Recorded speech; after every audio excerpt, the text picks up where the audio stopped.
c'est quoi là? Un silure.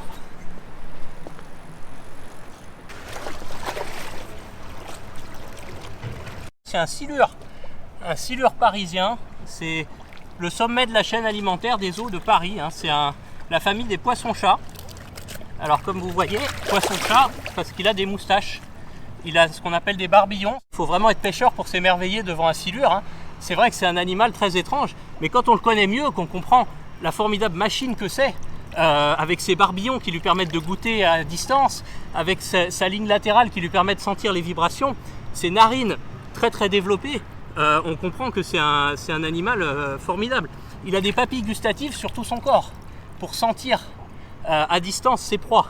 Alors je ne le sors pas de l'eau parce qu'il ne faut pas les abîmer évidemment. Le but quand on pêche, nous, c'est de connaître mieux les poissons, de pouvoir les recenser, de pouvoir les observer, les mesurer, savoir comment ils grandissent, etc. Mais surtout pas de les abîmer ou quoi que ce soit.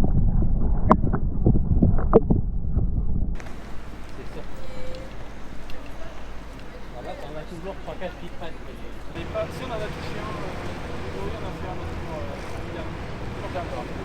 il y a près d'une quarantaine d'espèces de poissons dans la Seine, avec des nouvelles espèces qu'on découvre à peu près chaque année lorsque les associations de pêche font des inventaires piscicoles pour étudier les populations de poissons. Globalement, la qualité de l'eau est très bonne et elle s'améliore constamment dans la Seine. On voit plein d'espèces qui reviennent, pas seulement des poissons, aussi des insectes aquatiques, même des méduses, des crustacés, des petites crevettes, des éponges, enfin toute une biodiversité. On a même des oiseaux comme le martin pêcheur qui reviennent et qui nichent dans la capitale.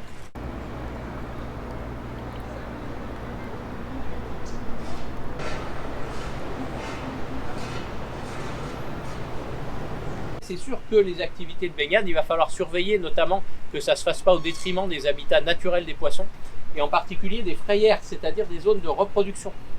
Parce que les poissons ne peuvent pas se reproduire n'importe où. Selon les espèces, ils vont avoir besoin de différentes zones bien précises et il est très important de s'assurer que ces zones-là soient toujours présentes.